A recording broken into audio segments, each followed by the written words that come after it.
Well, welcome back everyone to my Let's Build RCT3 episodes. In this one, we're going to do a bit of a long, sort of kind of meandering episode. It will be good though. At least in the end, it will show that our hard-earned progress will be worth it in the end. Of course, what I am referring to is our dual ride. Yeah, let's say, our dual kind of hybrid ride, both the log flume ride and the mine train station, or the the runaway mine coaster. Oh, yeah. But first, of course, we will be working on the log ride. As you can see, we're already planning our lagoon, or like the little splashdown area where the ride will be ending. Of course, we're going to be using the intersecting glitch. Yeah, like I said, I know we're not really using custom scenery. However, I am rather fond of this glitch. If you really want to know how it's been done, I think I've already mentioned this before, but just go ahead and look up our Google dual stations for RCT3, or the intersecting glitch. Google it or YouTube it. There is a tutorial out there for this sort of thing. That's what I did. I just YouTubed it, and instantly my game already has this glitch, which you can see right now I'm working on here. Which, incidentally, I have used in my Pirates of the Caribbean recreation. With this specific glitch, it is rather perfect for water rides such as this, especially if you want to integrate water around it. Because, like how the track is kind of like floating up there right above the water rather into the water. How most log flume rides, are kind of like they hide the track system into the water, as you can see how I'm doing it right now. Like, I know, yeah, it's a little bit above the water, but most rides do that, but at least it's not like hovering above the water like how RCT3 does it, which again I hope they take issue in Theme Park Studio if they have it where we have non-intersecting rides or roller coasters, or like where the ride kind of merges with the water. I am going to be pissed.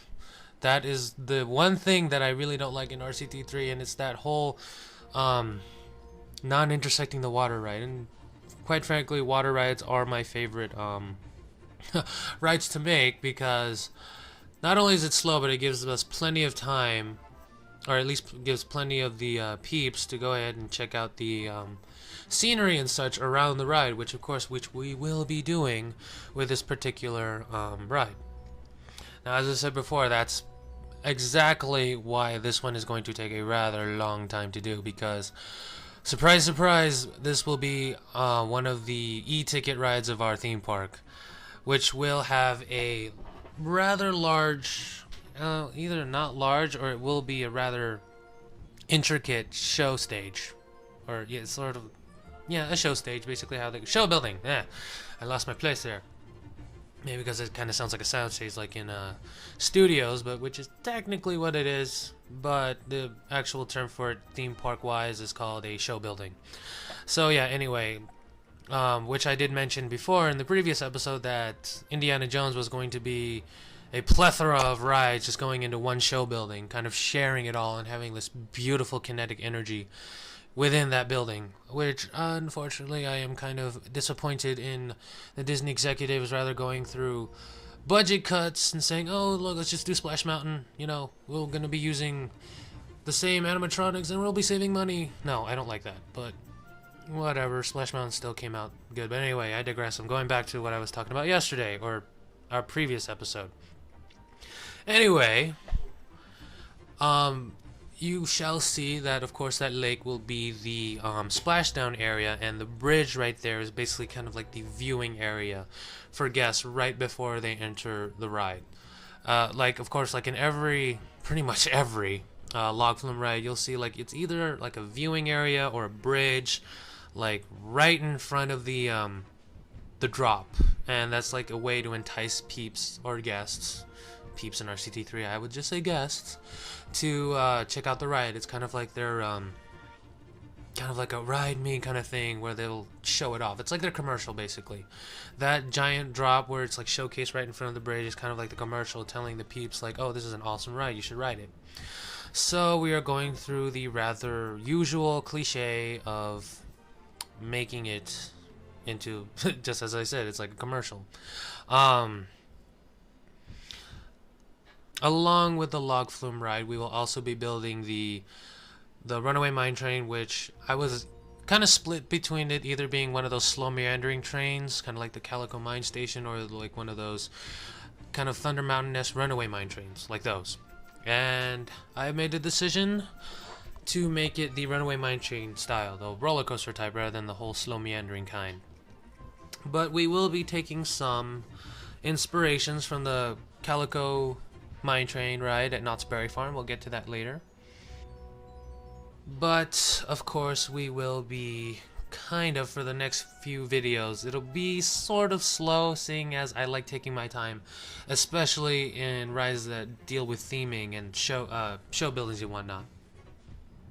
But like, just to get the idea of what kind of log flume ride it is, like I said, this whole area itself is not going to be a there's no actual story in it like the previous ones. It's sort of just that essence of the Wild West. So in turn, this ride will also have that sort of essence. If you guys want to have like a certain aspect or like the kind of feel to the ride, if you guys been, of course, to Knott's Berry Farm, of course, like this most of this friggin' land is all about Knott's Berry Farm, as you've already heard me before.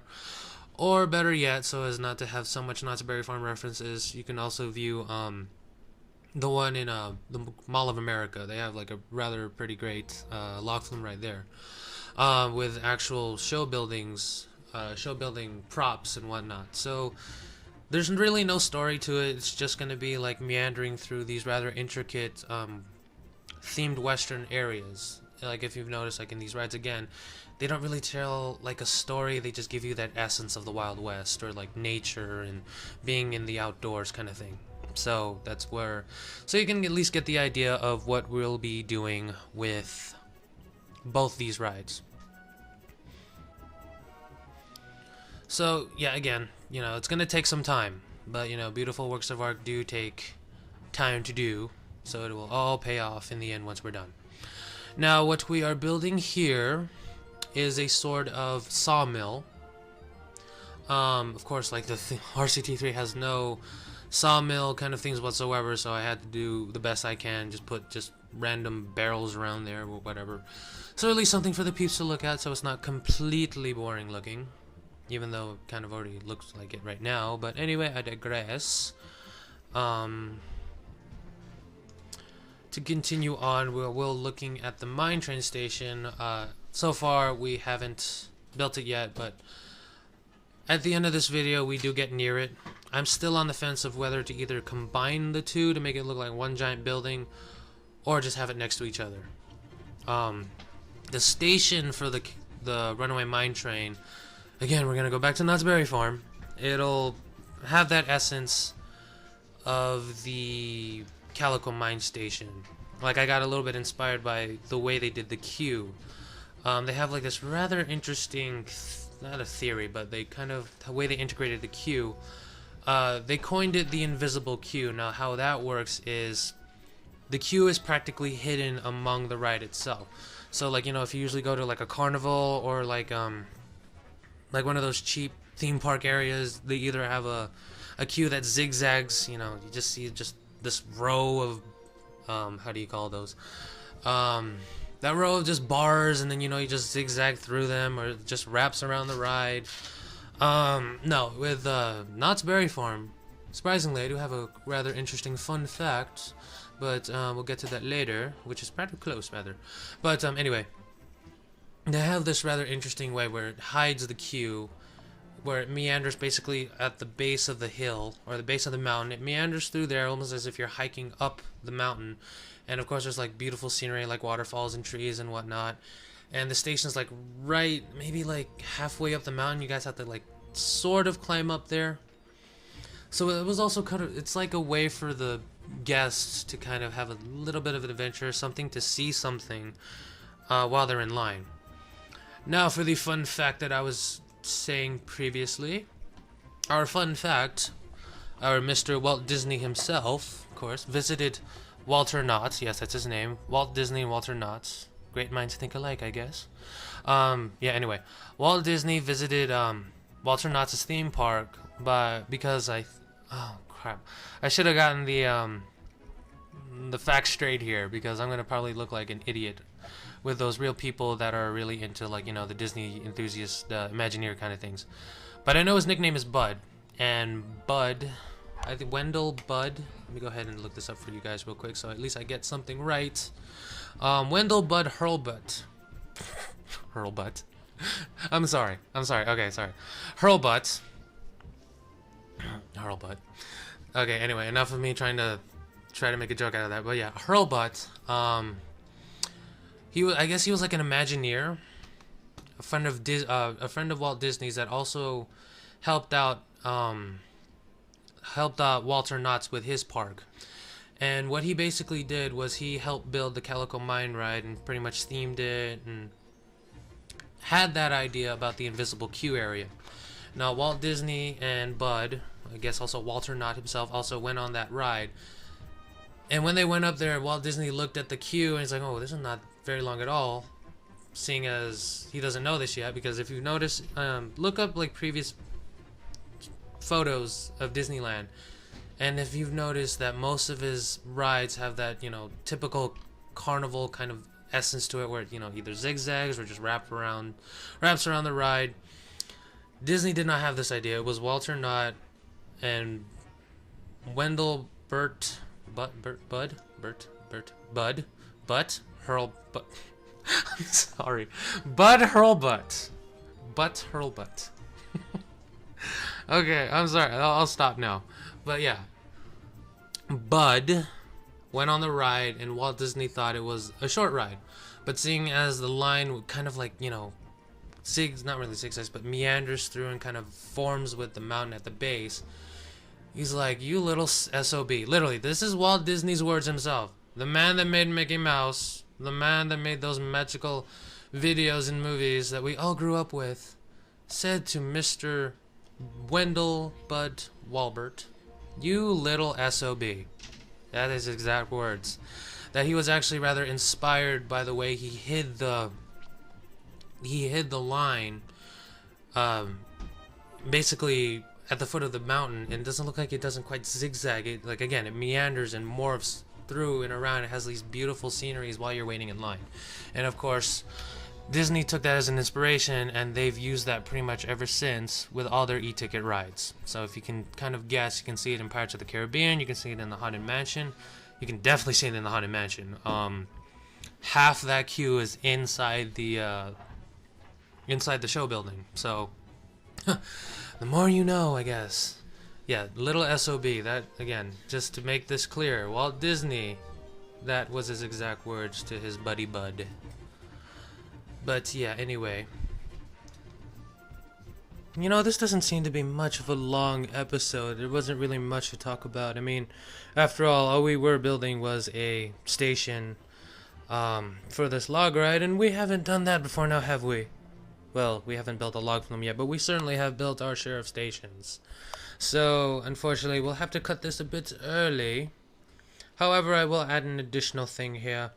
If you don't really believe me about our beloved Walt Disney calling his friend a little SOB, down in the link comments below is a link towards basically my source material about not only about the Calico Mine Company ride, but of course that, you know, quotable thing that Walt Disney has said. So go ahead and check it out. It's a rather beautiful read, not only about Calico Mine Station, but actually just the history of Knott's Berry Farm itself. So if you're really into that kind of stuff, go ahead and check it out. You know, if you really like reading and like anything about history, it's a good read if you're into history, especially about theme parks and, you know, just the website itself. Not only about Knott's Berry Farm, but I think it's also mostly about Disneyland. But again, if you're really into that history about theme parks especially, it's a pretty good place to go ahead and read up on stuff. But yeah, anyway, sorry again for the rather short video. Hopefully it'll be a lot better in the next episode. And with that, we shall see you all later. Okay guys, thanks again for watching this rather short episode, and I guess with that we'll also have a rather short time with our Q&A, seeing as we only have one question. However, well, it's not technically well, there's a question in there, but it's also kind of long-winded. And again, this one comes from Madhouse, and he says and asks, I think the steakhouse should be called Buffalo Bill's House of Steak. The land itself, yes, I had a bit of inspiration from Hong Kong Disneyland, should be called Grizzly Cove, and the boat should be called Mississippi Paddle Steamer. Also, in the new Fantasyland Walt Disney World, what is your favorite part in it, and do you think that would add another princess's castle, like an Asian Mulan temple, or a Pocahontas-type forest with a Native American tribe? And, don't stop reading, do the Discovery Bay. Next, also, would you do an Asian-themed area in the park? P.S. Sorry for the long comment. Okay, anyway. It's okay. The comment's not bad. It's alright. Sort of did it with one breath. Maybe I took a few breaths in between, but anyway, on to your request / question. Let's start with, let's see. I will be revealing in the next episode some of the names that have already been said. Some of them I'll actually like. And just a hint, one of them is actually yours. Could be this one, or it could be the next one. So, you know, we'll get onto that a little later. I was going to add it to a video, rather special one, so, you know, to commemorate the people who have named them, make it like a little, it's not really a special episode, but like a little added thing during the episode. But anyway, I digress. With per question pertaining to the Fantasyland Walt Disney World, just to let you know, I have never been there, but I have seen pictures, seeing as I am a theme park fanatic, and I have seen videos of them. Let's see, my favorite part in it, I would have to say, because of its theming, and compared to our theming, is the Little Mermaid area, or ride. I mean, the way they themed it, you're actually, you know, there's, what's it, Prince Eric's castle or whatever is right there, and then you're like right under it, and it's got like this beautiful looking lagoon or water area. And what do we get?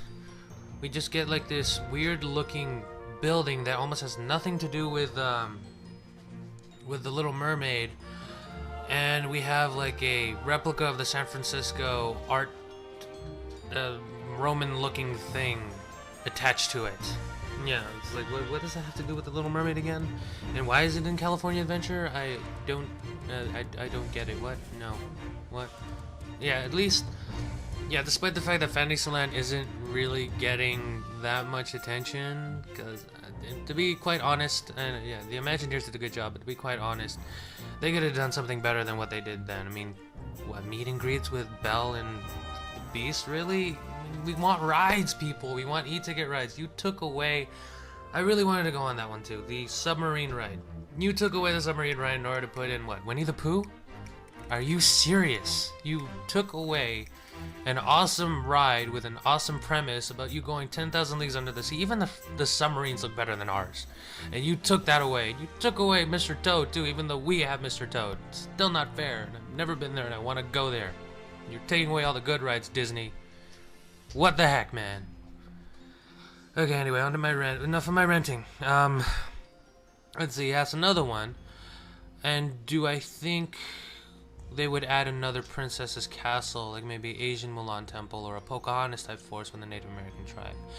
To be honest, I really don't think they're gonna be going through their previous Disney stuff. They're most likely gonna be going through like maybe Tangled, which I think they already did.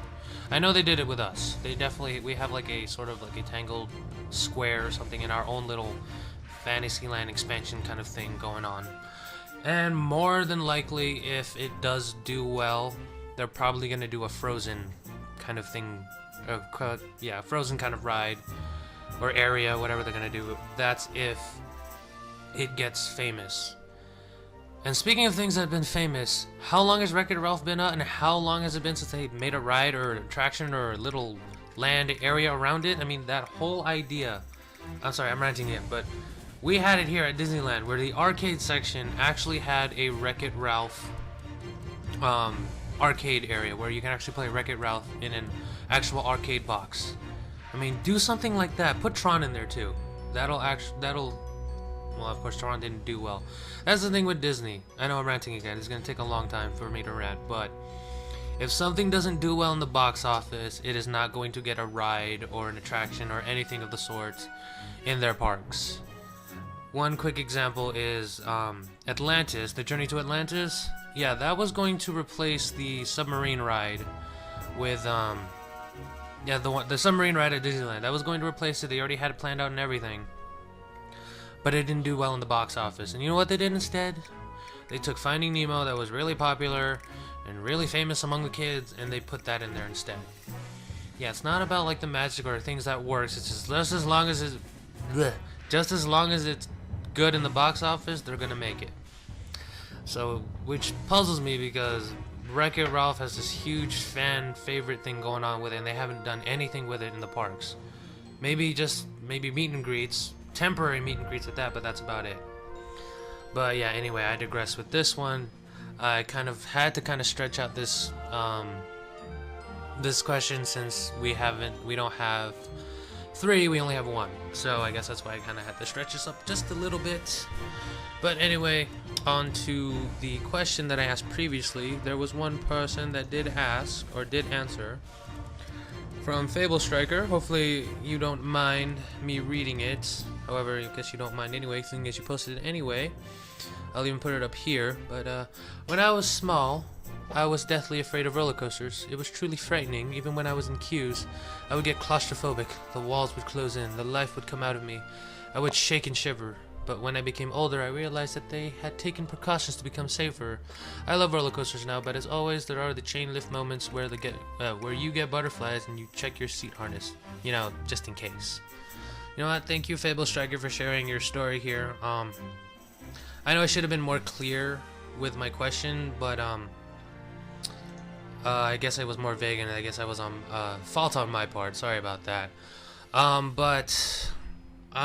you know, I said I was going to say, like, if a couple people shared, I'd share my own, but saying as it is the first question, and I kind of do want to answer it myself, I'll go ahead and tell you my little experience, my first time that ever scared me on a roller coaster. Maybe 2.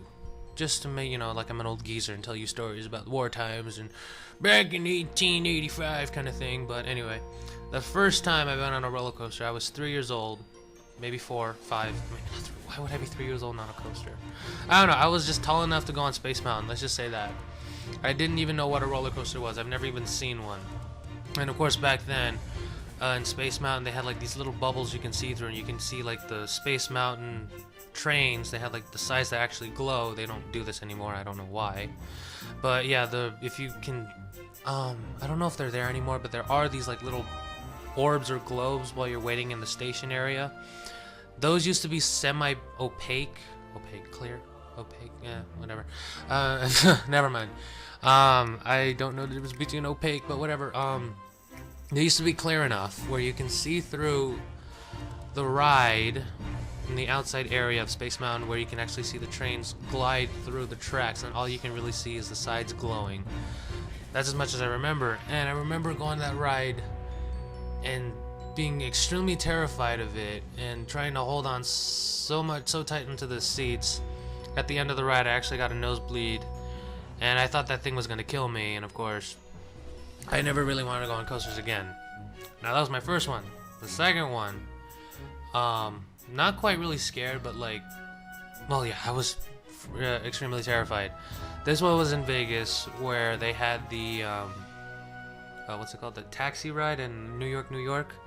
I was there, and that was the first tallest ride I've ever been on, which is funny because throughout that whole ride, the start of the ride, as soon as we left the station, I kept my eyes closed. Well, maybe while we were climbing, I was just looking to the side. I wasn't looking up to see how tall it was. But as soon as I know that we reached the top, I completely closed my eyes all the way throughout the ride. And maybe like after 10 years, maybe 5 years, I went back there, and then I noticed that I went on a loop, and I was completely terrified of loops. I didn't even know this thing had a loop. And it's just amazing to me that I've seen this like 5 years later saying, oh crap, I actually went on a ride with a loop, and I think it was like a 0G roll. A reverse element loop? I'm sorry, I'm kind of a little off on my coaster thing here, but anyway, I digress. But yeah, those are my 2 stories. Now it's time once again for me to ask you guys a question, and of course in the next video I will be asking it myself, so you guys know a little bit more about me. And again, I know we had only one, but come on guys, go ahead and answer this question. Make me know more about you guys. Make me know more about my subscribers and whatnot. But anyway, this one hopefully will be much more clearer, and of course I will also have it in writing down there for you guys. So it's a lot more clearer. Probably even get some examples, at least vague examples, so you at least know what I'm talking about. So here's the question. Have you ever thought a ride was real as a child? And if you did, describe your thoughts on that ride. So let's say maybe a dark ride, or like of course like Disney, those guys know how to make a ride. Like maybe the Haunted Mansion, you thought the Haunted Mansion was real, you maybe thought Pirates was real. I don't know, whatever. Maybe Space Mountain, you thought you were going through space. So any ride, or even like pre-existing rides, maybe you saw it in a commercial, and in your mind this whole imagination thing just went through your mind, you actually thought this thing was real. And I do have a couple of stories, not really, rather, well, yeah, a couple of interesting stories that I went through in my mind. I'm quite an imaginative little boy back then, so hopefully I'll get some stories from you guys as well. Well, that's it for this questionnaire. Hopefully I'll get some questions or answers from you guys, and we'll see you guys in the next video.